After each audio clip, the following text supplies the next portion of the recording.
Okay. Welcome, everyone. My name is Andy Winslow. I am a manager on NEEP's Community Solutions team, and I'm very grateful that everyone joined today's Ready, Set, Scale webinar series. It's a topic that I find very exciting. We will be having a discussion section later on with three exciting panelists, and we'll be talking about energy coaching and getting insights from these three panelists who all have experience implementing or supporting coaching. Next slide. Before we really jump into the webinar, I have a few items to note, logistical items. This webinar is being recorded and it will be shared and posted online after the broadcast. You'll be able to find it on the event webpage on NEEP's website. We have enabled closed captioning, which can be turned off on the bottom right of the Zoom toolbar. And if you don't see the closed caption button, I recommend clicking the three dots more button, and it might be hidden there. Today is a webinar session, which means that everybody will be muted and videos off, except for the panelists. We will have a Q&A section, an audience question answer section for the second half of today's session. And I want to make sure that everyone is aware that the best way to ask questions of the panelists is through the Q&A box, which is located on the Zoom toolbar. The chat functionality is enabled, and we're using chat for comments, discussion, and collaboration. But if you ask a question in the chat, it will not be asked during Q&A. Please move your questions into the chat box. Next slide. A little bit about NEEP. NEEP stands for Northeast Energy Efficiency Partnerships. We are a regional nonprofit organization that was founded in 1996, and we support states and municipalities from West Virginia up to Maine on policies and programs to improve the efficiency and performance of their buildings. Next slide. I want to give a shout out to our foundation and federal funders. Next slide. And also to our dedicated allies network. Next slide. And finally, our state partners. Really, without your support, NEEP would not be where we are today doing the great work that we're doing. So thank you all so much to our funders, state partners, and allies. Next slide. Today's session is split up into three sections. I will begin by introducing the concept of energy coaching. Then I will introduce a new resource that NEEP published last month on energy coaching. And then we will have a discussion including audience Q&A with our three lovely panelists. Next slide. So, introducing energy coaching. Next slide.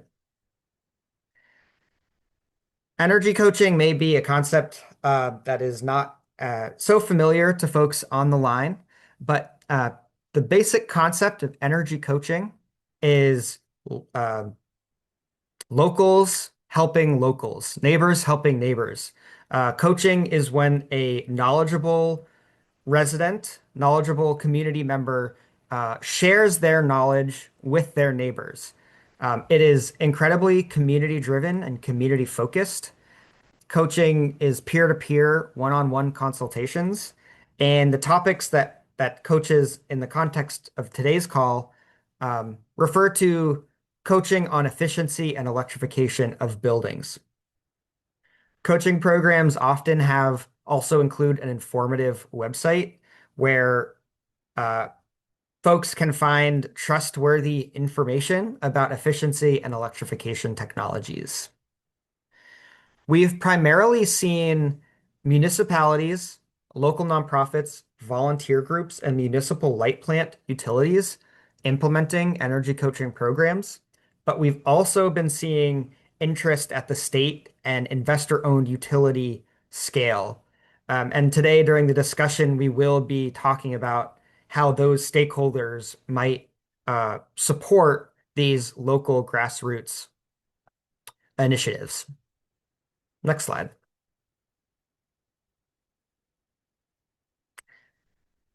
I wanted to give an example of how coaching has expanded over the past 5 years or so. Here's a map focused just on Massachusetts that shows that 69 communities across the state are offering coaching programs.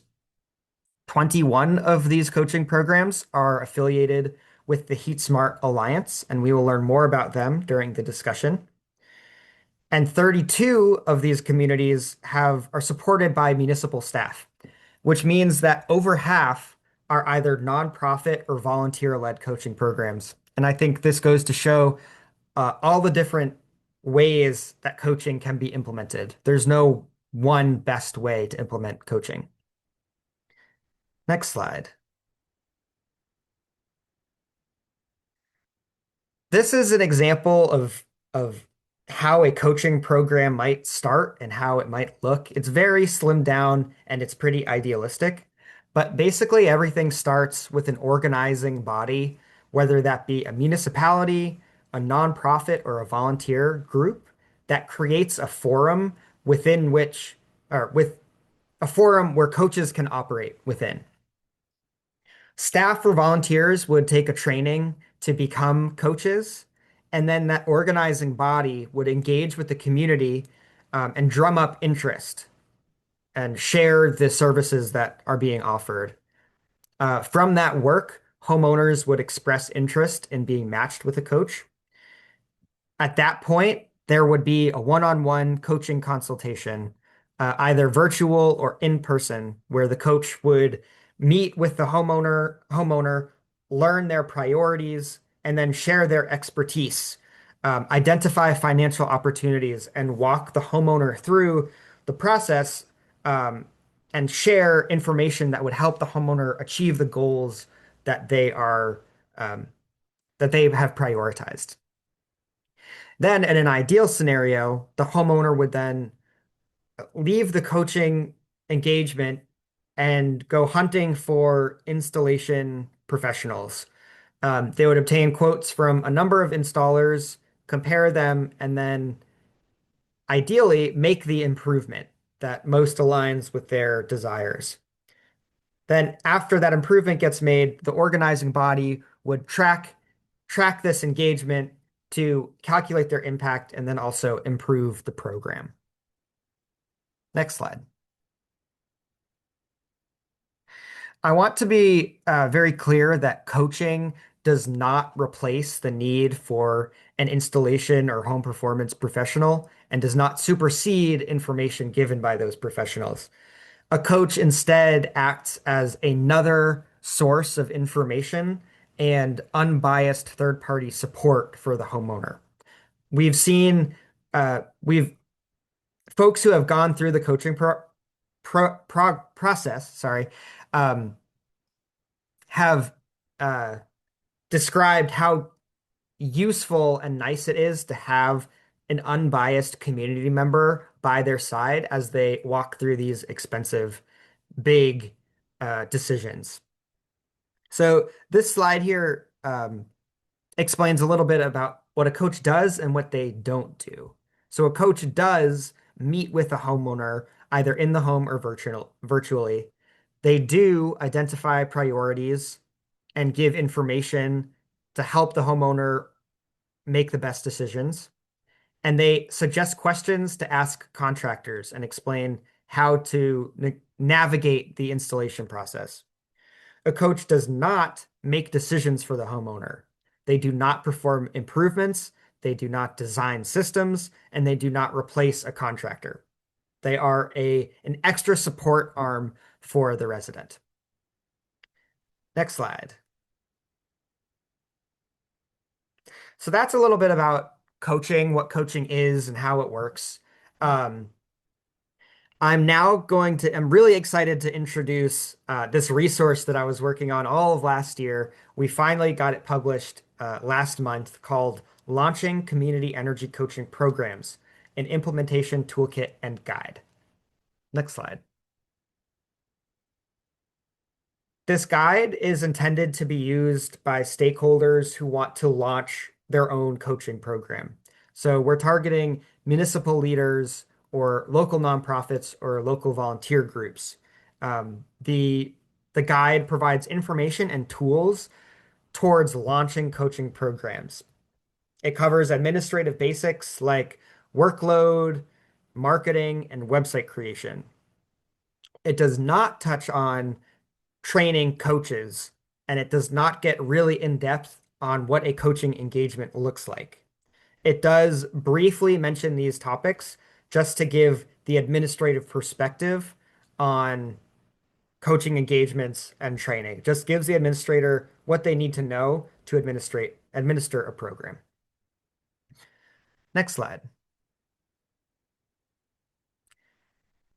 The resource is split up into three separate chapters. The first chapter is a program description and administrative guide.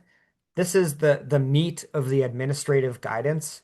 In this section, it defines what a community energy coaching program is and what it looks like. It defines the key roles and administrative tasks that would be expected of the program. It provides an annotated resident journey, which explains or which gives a snippet of what a coaching process looks like and the administrative tools and processes that go behind each step of the coaching process. We also include a section on legal considerations and on hiring and training of coaches. Next slide. So now I'm going to go into some highlights from the first chapter. We identified 6 different roles that need to be filled by someone on the administrative team. This does not need to be one person per role. It can be one person filling multiple roles, but someone needs to wear each of these 5 or 6 hats. The program manager is responsible for the general maintenance of the program, making sure that it is progressing, that it is running smoothly. The program manager may liaise with the with the local municipality where they're operating, um, and just general organization of the program. The coach is the person who does the one-on-one consultations. An outreach coordinator is responsible for engaging the community and making sure the community is aware of the services being provided and to attract engagements, attract homeowners and clients. The coaching coordinator is a really important role. This is someone who who connects residents with coaches. So their role is to be the matchmaker between someone who wants coaching and a coach who's available to coach. And the reason this is so important is because if a coach gets too busy, there's a risk of burnout. And if a coach doesn't get enough clients, then there's a risk of boredom. So there's this delicate balance of boredom versus burnout that keep a coach engaged but not over engaged. And we have to remember that coaches are often volunteers with their own schedules and preferences and things that come up in life. So with the volunteers, it's really important to balance the workload, and that's what the coach coordinator is responsible for. An IT coordinator would be responsible for helping set up the website, using the customer relationship management tool or Excel spreadsheet, whatever engagement tracker is being used, they would help set that up. And then the sixth role we included is the resident and the homeowner/client, the people who are receiving the coaching and the information. The administrative tasks we identify are program organization, resident intake, coach dispatch, and resident follow-up. Next slide. So I should have mentioned this at the top, but this whole guide was created heavily with community input. We interviewed a number of established coaching programs, and we had this document reviewed by a number of organizations and companies that have been working on coaching, that have been big players in the coaching uh, world, including the speakers on today's call. They've all reviewed and helped to create this guide. But the legal considerations we identified via interviews with um, seven different established coaching programs. The first concern that we identified is liability for recommended services, which is where the homeowner blames the coaching program for making decisions on their behalf. Some solutions that we identified is to have the homeowner and the coach both sign liability waivers. We also encourage avoiding words that imply the coach is making choices on behalf of the homeowner. So as hard as it is to not use these words, we suggest that coaches avoid words like giving advice or recommending, because these words could theoretically lead one to the conclusion that they made a decision on behalf of the homeowner. So instead of advice or recommend, you would use words like providing options or providing information and technical support. Another concern that we identified is liability for property damage or injury.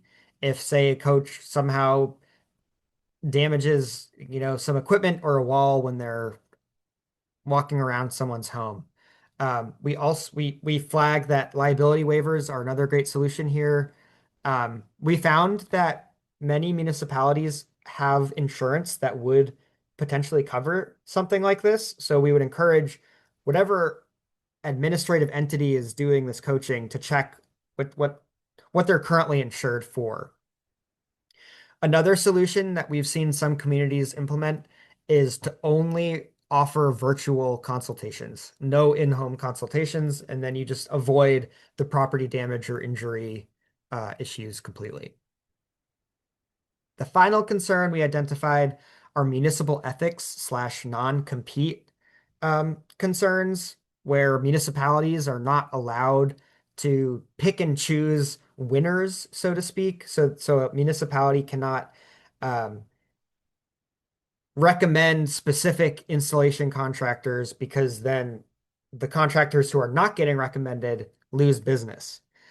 So the obvious mitigation technique here is to simply not recommend specific installers, although we did learn of some interesting ways that programs have been getting around these concerns and still are able to provide some sort of short list of installers. So look in the guide if you want ideas on how to do that. Next slide. So the hiring and training of coaches, I love talking about the qualities of a coach because most people feel like they need a technical background to start coaching or that they're not qualified to coach. But really, what we found, and if you ask any coaching implementer, they'll tell you that some of the best coaches are non-technical folks who are just have strong communication skills, a desire to support their neighbors, and are passionate educators. So technical skills are not 100% necessary because there are some really great training programs that can train a coach up on what they need to know to do coaching. And I want to highlight two programs here that offer training specifically for coaches. Rewiring America is a national organization. They offer national coaching training. And then Heat Smart Alliance is a Massachusetts-based organization that offers coach training. The amazing thing about both of these groups is that the training is totally free. It's offered virtually, and they both have a structure of weekly meetings once a week for between 4 to 6 weeks. These trainings are offered a handful of times a year, so I would recommend looking at the websites and identifying when the next training courses are. Next slide.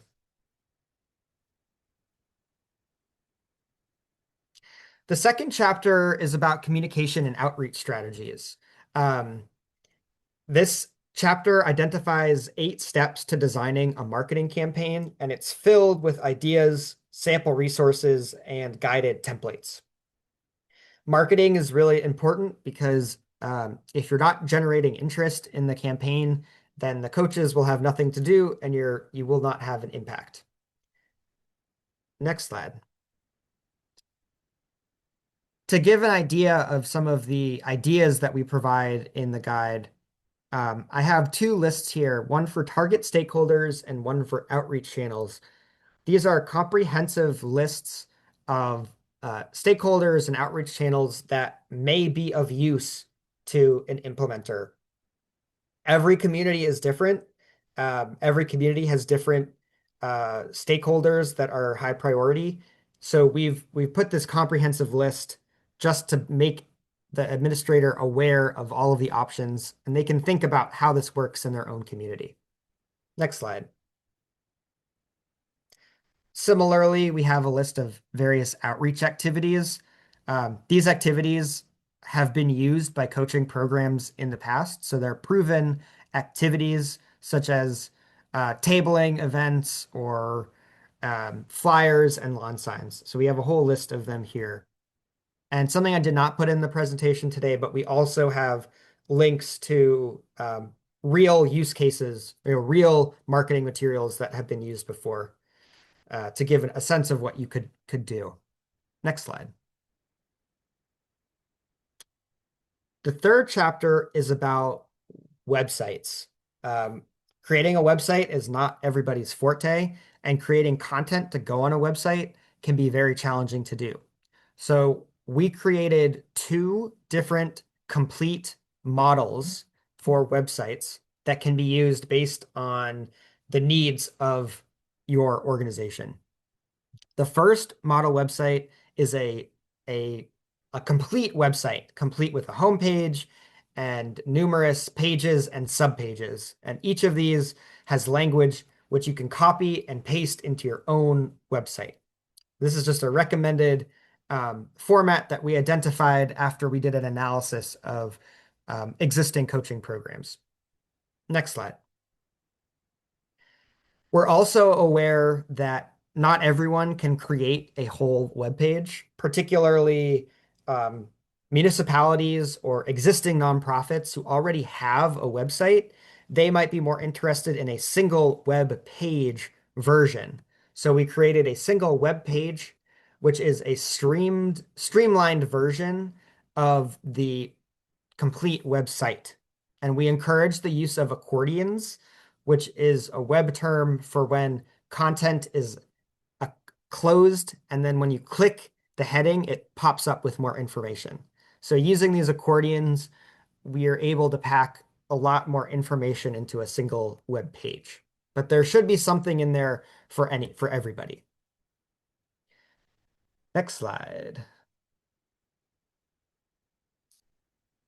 So now we're going to move into our our discussion with panelists and our audience question and answer. So at this time, I invite our panelists to come on camera and off of mute. And I will ask each of you to give a brief introduction of yourself and welcome to the panel. So I'm just going to go across my screen in order of who's on there. And Rosanna, we will start with you. Hi, everyone. Rosanna Patain. I'm with York Ready for Climate Action in York, Maine. And I am a retired climate activist now. Excellent. Thank you very much, Rosanna. Lisa, you're next on my list. Hi, everyone. Glad to be here. I'm Lisa Wolf. I'm a volunteer leader with the Heat Smart Alliance. And in my hometown of Marblehead, I'm the Energy Coach Program Coordinator. And Justin. Hey everybody, Justin Bates, Senior Program Manager at Abode energy manager management. We're a energy management and consulting company working in the New England building signs and decarbonization. Amazing. I'm really excited to have these three speakers on today because they each have implemented coaching in different ways and in different places. So we're representing Connecticut up to Maine with this group. And so I'm really excited to get your feedback on, opportunities, solutions, barriers to coaching. Like, what has it been like for you? Um, Before we jump into all the questions, I do want to remind folks on the webinar today that questions for the panelists must be asked in the Q&A box. If you ask a question in the chat, I will not be able to see it. So please ask in the Q&A box if you have any questions for anyone on the screen. So with that, um, I'd actually like to go around and if folks could just share when did you first learn about energy coaching and how did it come about in your work? And again, we'll start with Rosanna. Sure. I actually first learned about coaching from Bob Zog at Heat Smart Alliance. And it was in the middle of our nonprofit's first strategic planning process. The town had already done a climate action plan, and one of the findings in it was that more than half of our carbon emissions in town were directly related to heating single-family homes. So we put together that information with the obvious conclusion that doing what Heat Smart Alliance did for our residents in York would be potentially have a good impact on helping the town achieve its climate goals. And at the same time, it would really help our residents make their homes more comfortable, more sustainable, more affordable. So that's when the Energy Coach program in York was born. And once again, Bob Zog helped us a lot. He was a real mentor in the beginning. Awesome. Lisa, how about your experience? So I first learned about coaching when I was working in Wellesley as the Wellesley Municipal Light Plant Sustainability Coordinator. So Wellesley is a town in Massachusetts which has its own municipally owned light plant, which is critical key to decarbonization. It all happens at the electric utility, I believe. So in that role as a sustainability director, I worked with a team that was interested in setting up a coaching program to address all aspects of electrification, not just heat pumps, but solar, EV, appliances, et cetera. And in the process of setting up the program, I discovered Heat Smart Alliance, which I think is the best kept secret in Massachusetts. It's a grassroots independent organization that was formed in 2020 and expanded from a statewide electrification program. So we currently count over 100 volunteers covering more than 40 communities in Massachusetts. And we've started to establish a new model of more of a hub and spoke model. So we're also helping over a dozen communities establish their own local energy coaching programs to date. Amazing. And Justin, what has your experience been? Yeah. Um, it's been building off of a lot of the momentum already existing in Yeah. Massachusetts. Massachusetts and Connecticut are hubs for clean energy of especially local community groups and community leaders getting involved in kind of leading the decarbonization adoption and normalization effort. So in the early 2020s, Abode, taking inspiration from a lot of the efforts already going on, stepped into the coaching space, working with some of our municipal light plants that we were supporting at the time, working with some kind of more greater Boston-based communities to create this army of educated advocates. We eventually created this community energy advocate training focusing on clean heat adoption, which has a ton of overlap with the Heat Smart Alliance folks. So this relationship, a lot of the kind of organic energy culminated in this a kind of a bode focus on how can we work with our utilities, both the municipal light plants that we work with, but also the larger statewide. So the Mass Save energy efficiency programs, the Energize Connecticut efficiency programs, to figure out how we can either scale coaching or tap into the kind of ongoing efforts that are already on the ground and already kind of rooted in community efforts there.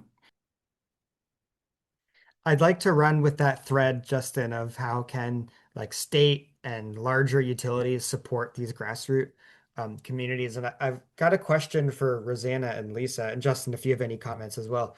But if you could get support from the state or utility for coaching, like what would that look like and how would that help? Rosanna, do you want to maybe talk about what's going on in Maine and Sure. that Like legislative Lisa, bill? I've been working with a small core group in Maine, helping probably 15 or 20 communities who are in various stages of starting up coaching programs. And we have made a series of policy recommendations to the state to make that official, make the state network uh, a funded initiative that the state supports by paying coordinators and also separately helping us establish a resource hub that would be an online resource for anybody wanting to start up, one place for people to go to get an idea of best practices, templates, forms, and be part of an ongoing discussion among the people organizing coaching programs in the state. So we're working live time on that process today. And we can't keep ahead of the demand. The demand is there. So it's just a question of the resources. The other thing I want to say is one of our big challenges is helping low-income families, and probably the biggest single barrier for low-income families is that in Maine, at least, the rebates don't cover 100% of the cost of energy upgrades. And that's an insurmountable barrier for a certain number of families. So we need to close the rebate gap. And that's also a policy recommendation that we're making to the state. So in terms of Massachusetts, I would reiterate what Rosanna has said. The state also needs to develop a statewide database for coaching. Right now, we have a lot of independent programs that aren't coordinated. And for example, if someone in Massachusetts were looking for a coach, there isn't one central spot that they could go to find a coach. And part of the complication in Massachusetts is that we have both municipally owned light plants and the statewide investor-owned utility program. So the IOU program covers about 85% of the state, but there's still another 15% or so that aren't under that umbrella. So it would be great to merge both the independent coaching organizations with the statewide organization called Mass Save, which I think Justin can probably say a word about that because he's involved with the Mass Save program. So that's one thing. And it would be great if we could both connect clients to coaches through that program, but also be able to track processes and outcomes. So it's helpful to know how many people have actually received coaching services and then what their process was, how many of them actually got to the end point of decarbonizing their homes so that we can actually, have metrics to say how effective the program is specifically in terms of meeting carbon emissions goals, which is really the heart and soul of the program. So that, and I would also reiterate what Rosanna said about having one statewide coordinator, like a paid position to be coordinating all these programs. So those are the two main things that I would look for from state support. Nice. Justin, I'm curious your thoughts on the Massachusetts or Mass CEC decarbonization pathways program and like, because that seems very similar to me to coaching, but it's done at the state level Like, how do you see that intersecting with all this other work? Yeah. And just for a little context, so I think it makes sense. And there's a question in the Q&A. What are your thoughts about having technical gurus in the background supporting coaches who interact with clients that I think intersects with this conversation really well? So part of Abode's implementation across Energize Connecticut and, excuse me, Connecticut and Massachusetts is supporting the Energize Connecticut and Mass Save utility efficiency programs there. And as part of that offering, Abode hosts what are called decarbonization consultations. So we have a team of technical specialists that meet with something like a couple thousand homeowners, business owners, just interested people year over year. And we do the classic kind of heat pump 101 overview, electrification overview, what a decarbonization journey looks like. Um, and that is, I think, a crucial effort, but it's not enough, right? Our goals are tens of thousands of customers, not that just that couple thousand segment that our teams are able to hit. So I think where the utility perspective comes in, it is the support of ongoing efforts. It's the kind of encouragement of the momentum in the coaching space. To that question, it is empowering local community-based organizations, local coaching efforts like the Heat Smart Alliance with the training, with the back-end resources, so that that kind of army of volunteers, army of coaches can at scale have those conversations neighbor to neighbor in their local spaces. And when it does get to a level 301, 401, 501, wherever the coach kind of feels like they might be getting over their skis, if they want to compare heat pump quotes, that's when our kind of utility supported technical consultation service can swoop in and supplement those conversations, support those conversations.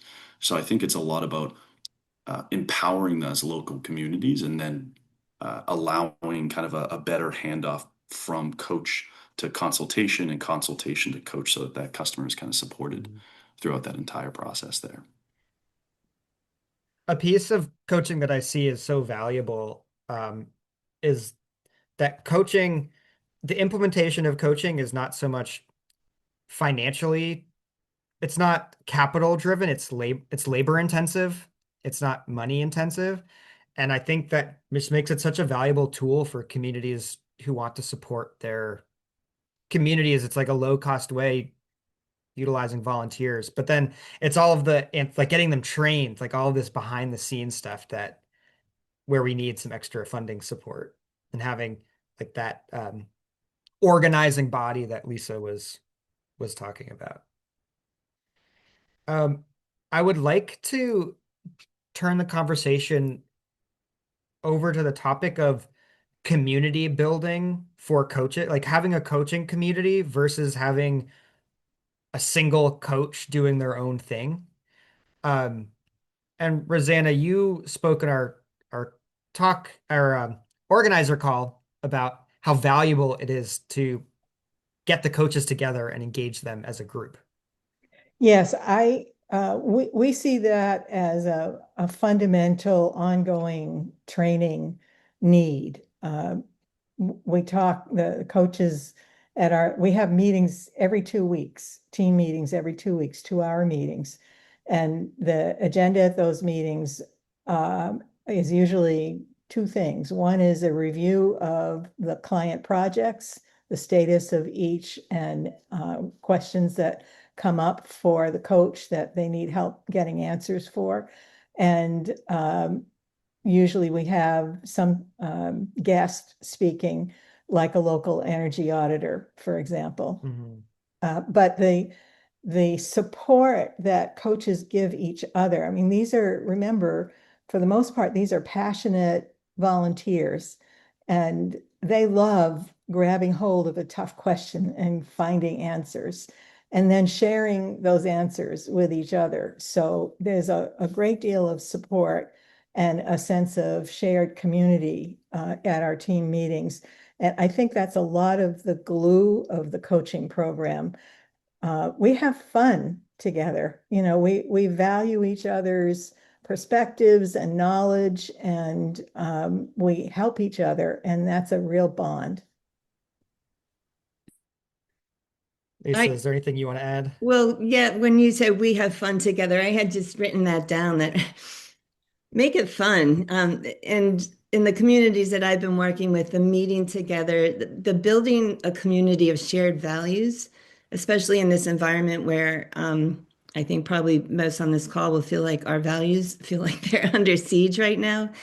So it's really important to have people coming together and having fun and building that community of support and friendship. I think that's really an important part of a community-based program. Someone in the Q&A box asked about the three Bs, balancing boredom and burnout. What strategies are successful? And I think what you all are saying about building this community is really important to that. Are there any other tips to add for how to balance burnout and boredom? Well, again, I think meeting on a regular basis, even if you haven't had any clients in a while, if you're meeting with the other coaches and hearing about their challenges and learning about best practices, you're still building your coaching abilities in that way and engaging and learning new skills and tools maybe so that when you do have a client, you can apply them. Yeah, but so the meeting, I think, addresses both the boredom if you're not getting a lot of clients and the burnout. If you are getting a lot, you can share that with your colleagues and figure out how to share the load. Justin, could you speak a little bit about the like the coaching networks that you're setting up with the rewiring training? Yeah, absolutely. Yeah. And I'll just speak to a point Lisa said resonated. It's important to kind of highlight that there's not always going to be that steady stream of homeowners or property owners coming in to do those coaching programs. And part of kind of the utility support of these local coaching efforts, we've put together a community of practice online. And this community of practice it's just a simple, it's called Basecamp software. There's a few different features. There's a chat, there's a discussion, there's a way to post resources. But one of the coolest things is seeing folks share information across communities. And I think answers your question, Andy. It is uh, no heat pump problem is siloed, right? If you are seeing sizing issues here, you're going to see sizing issues there. And as those different issues come up, being able to kind of empathize with one another, share best practices about how to describe COP or a heating load or what a manual J is. There's a lot of value in just kind of like shooting off your anecdote and seeing if your analogy compares to somebody else's analogy and if you want to kind of adopt one thing or the other. Um, it's it's really important to note that like this is the utility trying to go back to the utility perspective. Um, it's never a good idea to duplicate efforts. It's never a good idea to reinvent it. It's to kind of encourage that collaboration, that community, because there are all of these interested people that are already engaged or wanting to become engaged. So, adding a kind of a point of contact, I think, Lisa, your idea of somebody who runs the entire show makes a lot of sense. And in the meantime, as we're building up to that, a forum that the leaders of these different communities can come together in and share those ideas and kind of build together, I think is important. Maybe stepping stone to that. Mhm. We've gotten a few oh, Rosanna, go I ahead. would just add one additional word to that.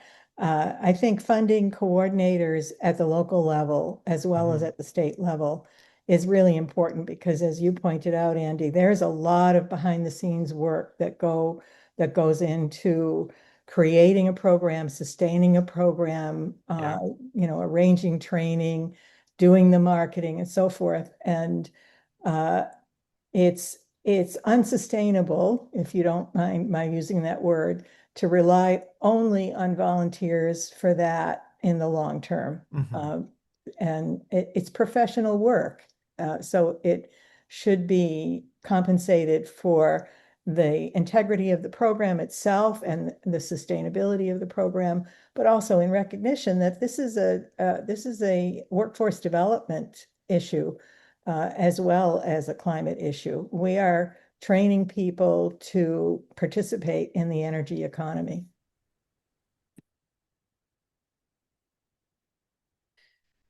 Yeah. Um, Gosh, I had a thought and I totally lost it. Um, um, so in lieu of that thought, we will move on. We have gotten a few questions from the audience about how coaching interacts with contractor slash installer networks and how they are viewing coaching programs. Are they positive about it? Do they see it as a threat? Um, does anyone want to speak about engaging with installers and how that works? Yeah, I'll just say a quick word, but I'd love to hear from Lisa because I think Heat Smart does a great job at that. I think it's been developing into a collaborative partnership, but it's delicate because coaches have to be objective. That's, the basic thing that we offer is trust. So we have to be very careful about the nature of those relationships with contractors, but it is contractors, I think, at first were skeptical, and now they're seeing the real value of having people understand better what contractors can do for them. Mhm. So I think that's still a developing process, but it's positive on balance. It's positive today. Yeah, I would say, well, to respond to your call out to Heat Smart Alliance, thank you, Rosanna. Yeah, so the Heat Smart Alliance does have a network of contractors that they communicate regularly with and share best practices and keep them involved in the process.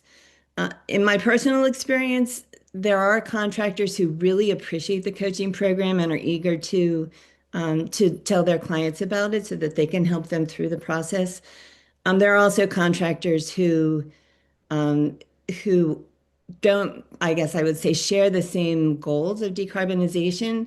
And so that's really what the Heat Smart Alliance is trying to do, to train contractors so that we're all headed in the same direction. We all have the same goal. We're not trying to just replace fossil fuel systems with fossil fuel systems, but thinking about the pathway out of that. So there's a lot, I think, to learn from each other. We just have to make sure that we share common goals. I think that might be the most important step right now. And I would also add making sure like this is an incredibly valuable offering to homeowners, property owners, but I think we can make it like a valuable piece of a contractor's portfolio too, right? If uh, we hear from a contractor a lot that they go in and sit across from a customer at a kitchen table and they spend an hour and a half, 2 hours just describing what a heat pump is. Sometimes you're that customer in Massachusetts, there's an $8,500 whole home rebate and that's all they've heard about. They don't know how a heat pump works. They don't know what it looks like.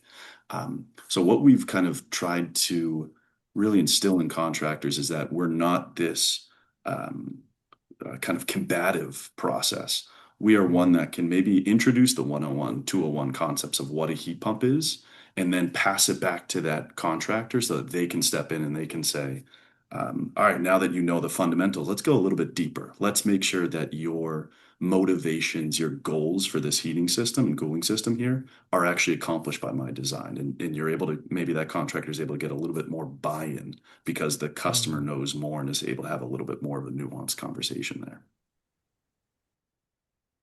Yeah, I love that connection, Justin, of seeing them as like a partnership instead of as kind of bumping heads.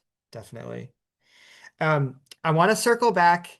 I remembered the comment that I was thinking about when Rosanna was talking and Justin were talking about funding for organizers. I wanted to bring the conversation towards equity challenges. Rosanna had mentioned funding challenges, but another equity issue is um, not all communities have willing volunteers who are able to become experts on this and offer their time. Um, and so funding volunteers, I think, uh, becomes an equity mechanism to make sure that those disadvantaged communities have people who can do coaching um, when otherwise maybe they couldn't afford to do that. Would say just Um, real yeah, quick go ahead, on Justin. that, Andy. I think one thing that again, from coming from this utility perspective, one thing we're proud of is working with Mass Save's Community First Partnership Program. Mhm. Community First Partnership Program are these um, uh, uh, folks in different communities, typically environmental justice communities, or at least focus on designated equity communities.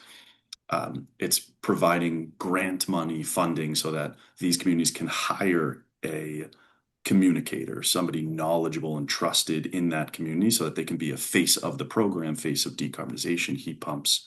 Um, we've been really fortunate to direct a lot of these energy advocates being hired through the Community First Partnership Program to the Rewiring America training, connecting them with our community of best practice here.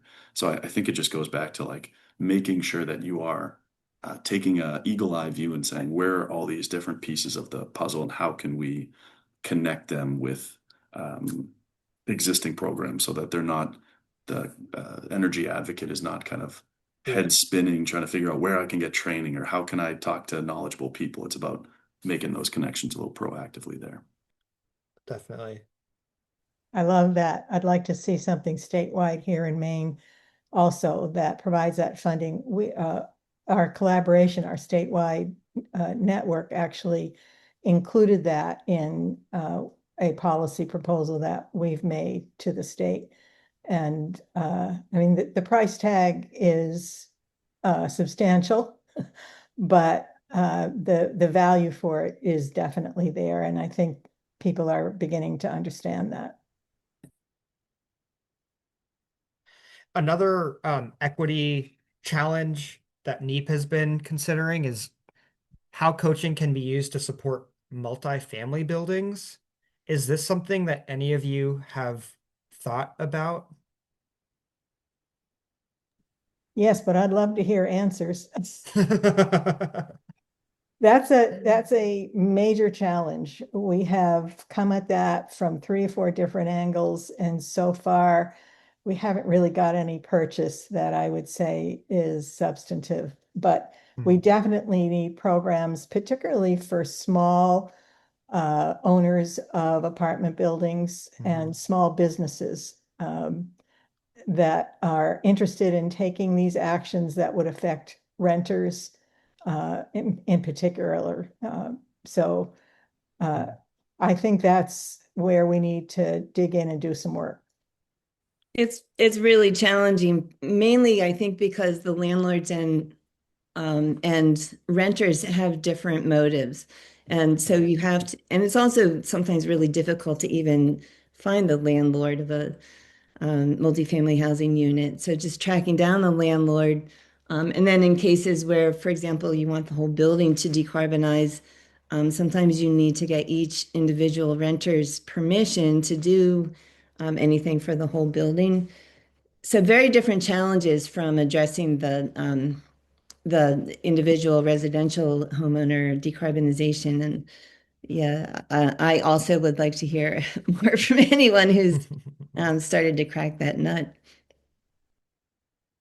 And I'm certainly not the person who's cracked it, but I think one of the strategies we've seen be successful is engaging landlords and converting landlords into electrification advocates so that whether they're going to their landlord association group, whether they're looking at another property, or whether we can, in a community, we create a pilot where um, landlord, I think it was a 2 unit home, had a heat pump, had a heat pump water heater, and had kind of welcomed people into their home so that other neighbors, other landlords could see what a kind of like a duplex would look like electrified. So it's, I guess it's, if we're trying to target landlords, if we're trying to target renters, it's reaching landlords and reaching renters to communicate with those groups.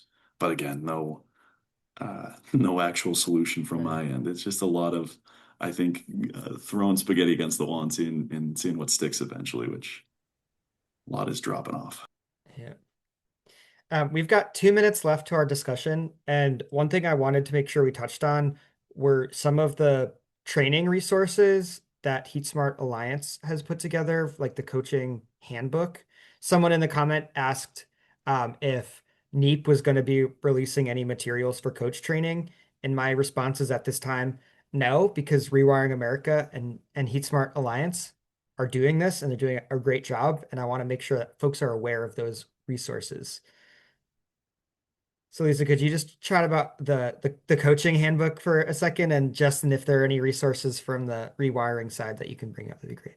Yeah, sure. Thanks. So the coaching handbook was just released in October, November last fall, and it's a very complete resource for, especially for new coaches. It provides the process of coaching, what kinds of communications you would be having with your clients at each step of the process, and a really robust technical body of technical resources that are always being updated. So it's an incredible tool, and I think you provided a link in the Yep, Sarah threw a link in. okay. Yeah, it's a great start for any program that's just starting up. It's a how to basically to start a coaching program or to implement a coaching program. For the sake of time, we do need to launch back into the slides. We have a few uh, slides left, but again, thank you so much, Rosanna, Lisa, and Justin. It was a pleasure having you on. Such insightful commentary. I think we identified just as many problems as we've solved, but that's the first step, and it's really promising that we have such eager and dedicated thought leaders on thinking about these things. So, Sarah, when you're ready, let's get back into the slides. And feel free to turn your cameras off, panelists.